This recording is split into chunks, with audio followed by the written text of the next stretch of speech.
Assalamualaikum warahmatullahi wabarakatuh. Kembali lagi di videonya Rana Indah dari kelas Biologi D dengan NIM 186200081.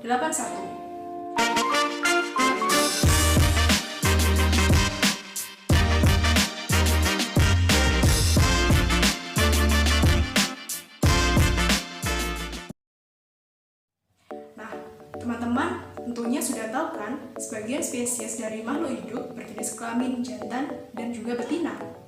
Namun, ada juga spesies dari makhluk hidup yang berjenis kelamin ganda atau disebut juga dengan hermafrodit. Dan ada juga spesies yang berjenis kelamin tunggal karena reproduksi secara partenogenesis. Nah, kira-kira apa ya yang menyebabkan spesies makhluk hidup berjenis kelamin jantan dan betina? Yuk kita bahas. Yang pertama ada sex determination. Sex determination adalah proses penentuan jenis kelamin pada makhluk hidup berdasarkan kromosom kelamin. Nah, ada dua faktor yang mempengaruhi determinasi seks. Yang pertama ada faktor genetik dan yang kedua ada faktor lingkungan. Nah, faktor genetik sendiri ditentukan oleh komposisi suatu kromosom karena kromosom sendiri mengandung bahan genetik. Lalu yang kedua ada faktor lingkungan. Umumnya ditentukan oleh keadaan fisiologis. Jika kadar hormon kelamin dalam tubuh tidak seimbang, dapat mempengaruhi penampilan fenotipnya, sehingga jenis kelamin suatu makhluk hidup dapat berubah. Nah, contoh dari faktor lingkungan adalah aligator. Kenapa aligator? Karena jenis kelamin pada aligator dipengaruhi oleh suhu tempat di mana telur itu disimpan, bukan dari kromosom kelamin. Jadi, telur aligator yang disimpan dalam tempat yang bersuhu 34-36 derajat Celcius kebanyakan akan menghasilkan aligator jantan. Sedangkan telur yang disimpan di suhu 26 derajat sampai 30 derajat akan menghasilkan aligator betina. Ada 5 penentuan jenis kelamin pada makhluk hidup. Yang pertama ada tipe XY, yang kedua tipe XO, yang ketiga tipe ZW, yang keempat tipe ZO, dan yang kelima tipe haploid-diploid. Nah, mari kita bahas satu persatu. Yang pertama ada tipe XY. Tipe XY ini dapat ditemukan pada mamalia, Drosophila melanogaster, dan juga beberapa tumbuhan berumah dua atau dioceus. Pada suatu organisme berjenis kelamin betina terdiri atas sepasang kromosom X atau homogametik. Sedangkan suatu organisme yang berjenis kelamin jantan terdiri atas satu kromosom Y dan juga satu kromosom X atau heterogametik. Pada manusia, jumlah kromosom adalah 46 buah yang terdiri atas 44 kromosom seks dan juga 2 kromosom tubuh. Sedangkan pada Drosophila melanogaster terdiri atas 8 buah kromosom yang terbagi atas 6 buah kromosom tubuh dan juga 2 buah kromosom seks. Nah, di sini jenis kelamin pada lalat buah dapat disimbolkan dengan yaitu pada betina 3AAXX yang terdiri atas 3 pasang autosom, 1 pasang kromosom seks X. Lalu yang kedua ada jantan 3AAXY yang terdiri atas 3 pasang autosom, 1 kromosom X dan juga 1 kromosom Y. Yang kedua ada tipe XO. Tipe ini ditemukan pada serangga dari ordo Orthoptera dan juga Heteroptera, seperti pada belalang. Jadi, pada belalang jantan hanya memiliki 1 kromosom X saja, tidak terdapat kromosom Y, sehingga menjadi XO. Sedangkan pada belalang betina memiliki sepasang kromosom X, menjadi XX. Ketiga, ada tipe ZW. Tipe ini ditemukan pada beberapa jenis kupu, ikan, reptil, dan juga burung.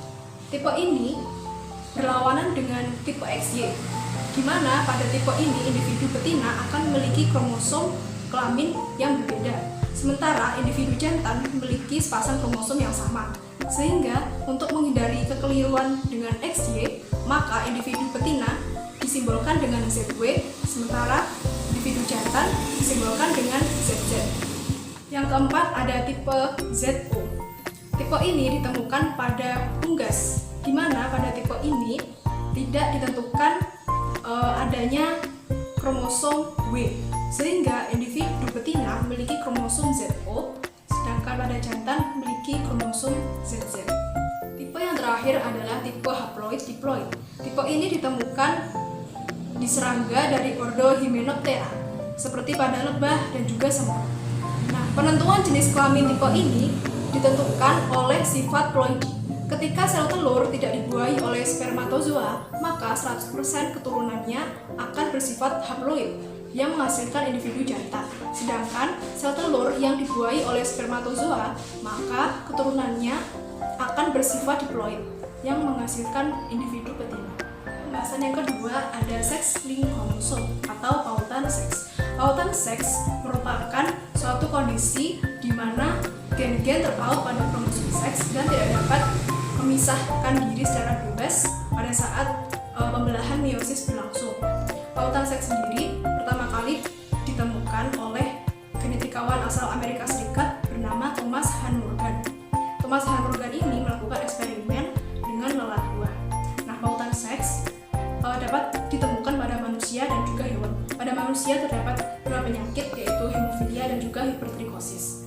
Hemofilia merupakan suatu penyakit genetik yang menyebabkan penderitanya mengalami gangguan perdarahan ketika terluka akibat kurangnya faktor pembekuan darah. Nah, hemofilia ini ditentukan oleh gen H yang terpaut pada kromosom X. Hemofilia hanya dijumpai pada laki-laki karena gen ini bersifat letal pada perempuan. Meskipun demikian, bagi perempuan ia akan menjadi karier atau pembawa sifat dan akan menurunkannya kepada anak laki-lakinya. Yang kedua ada penyakit hipertrikosis. Hipertrikosis adalah suatu penyakit genetik yang mengakibatkan penderitanya mengalami pertumbuhan rambut yang tidak normal di area tubuh tertentu, seperti pada telinga atau mungkin wajah. Nah, hipertrikosis ini ditentukan oleh gen H yang terpaut pada kromosom Y, sehingga penyakit ini hanya terjadi pada pria. Selanjutnya pada pautan seks hewan. Nah, pada pautan seks hewan ini dapat ditemukan pada warna mata lalat buah Drosophila melanogaster, yang mana gen pautan seks pada lalat buah adalah gen penentu warna mata. Lalat buah normal akan memiliki warna mata merah yang dipengaruhi oleh gen dominan W besar yang terpaut pada kromosom X. Sementara itu alelnya yaitu gen W kecil akan mempengaruhi warna mata putih dan bersifat resesif. Lalu ada juga pautan seks pada warna bulu pada kucing, yang mana pautan seks pada kucing terdapat pada gen yang menentukan warna bulu kucing.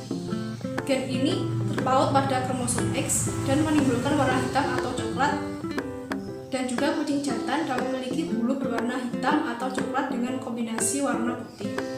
Hal ini karena kucing jantan hanya memiliki satu kromosom X yang berisi gen berwarna hitam atau coklat saja. Sementara itu kucing betina dapat memiliki bulu dengan kombinasi warna hitam, coklat, dan putih. Hal ini karena kucing betina memiliki dua buah kromosom X dengan kemungkinan masing-masing kromosom berisi gen yang berbeda, yaitu hitam dan juga coklat.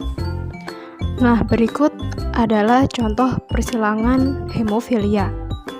Seorang wanita karier hemofilia menikah dengan laki-laki normal. Tentukan persentase anak-anak yang lahir dari pernikahan tersebut. Kita tentukan parentalnya. Wanita karier hemofilia. XH besar, XH kecil disilangkan dengan laki-laki normal, XH besar Y. Kemudian didapatkan gamet dari wanita XH besar XH kecil dan laki-laki XH besar Y. Kemudian kita cari filial 1. Kita buat tabel panen. Didapatkan anak-anak dengan gamet XH besar XH besar, XH besar XH kecil, XH besar Y dan XH kecil Y. Maka dapat disimpulkan rasio fenotipnya untuk normal ada 3, yaitu 75%, dan ada 1 hemofilia 25%. Sekian penjelasan dari saya. Terima kasih, semoga bermanfaat untuk teman-teman semua. Oh ya, mari kita sama-sama menjaga kebersihan dan jangan keluar rumah jika tidak ada hal yang mendesak. Mari kita sama-sama melawan pandemi COVID-19 ini. Semoga Indonesia lekas pulih dan kita bisa beraktivitas seperti sedia kala. Wassalamualaikum warahmatullahi wabarakatuh.